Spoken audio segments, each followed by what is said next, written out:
Assalaamu calaykum saaxiibayaal. Kusoo dhawaada xog degdeg oo haddana soo gaartay.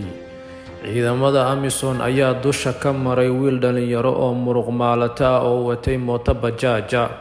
Ciidamada Amisom ayaa markay dhulka la simeen mootadii iyo wiilkii oo dhaawac halis ay gaarsiiyeen isku dayay inay meesha ka baxsadaan. Dad shacab oo wadada ag marayay ayaa ilaa haatan dul istaagan oo ciidamada Amisom u diidan inay meesha ka dhaqaaqaan. Ilaa haatan ma jirto cid soo gaartay oo ka socota dhankaas iyo ciidanka dowladda federaalka Soomaaliya ama ciidanka nabad sugidda. Ciidamada dowladda Soomaaliya ayaa aad ugu mashquulsan dhankaas iyo siyaasadda iyo kala argoosiga siyaasiyiintii hore iyo siyaasiyiinta cusub ee maanta joogta.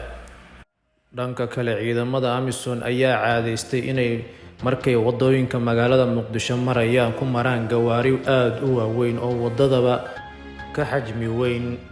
Ciidamada Amisom ayaa markasta caado ka dhigtay inay wixii ka soo horbaxaba oogada ka maraan kadibna halkaas iskaga dhaqaaqaan. Waxaa lagu xasuustaa dowladii hore Maxamed Cabdullaahi Farmaajo ficiladan oo kale markay dhacaan in ciidanka dowladda Soomaaliya ay hor istaagi jireen ciidamada Amisom inay ka dhaqaaqaan meesha kadibna xabsi la geyn jiray.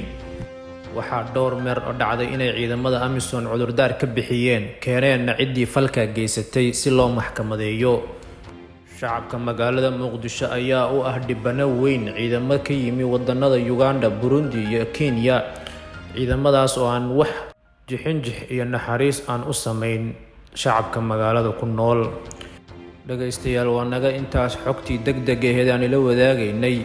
Fadlan haddaad kanaalkeena ku cusub tahay subscribe saar, like na saar, wixii faalo ahna noogu reeb qaybta commentiga.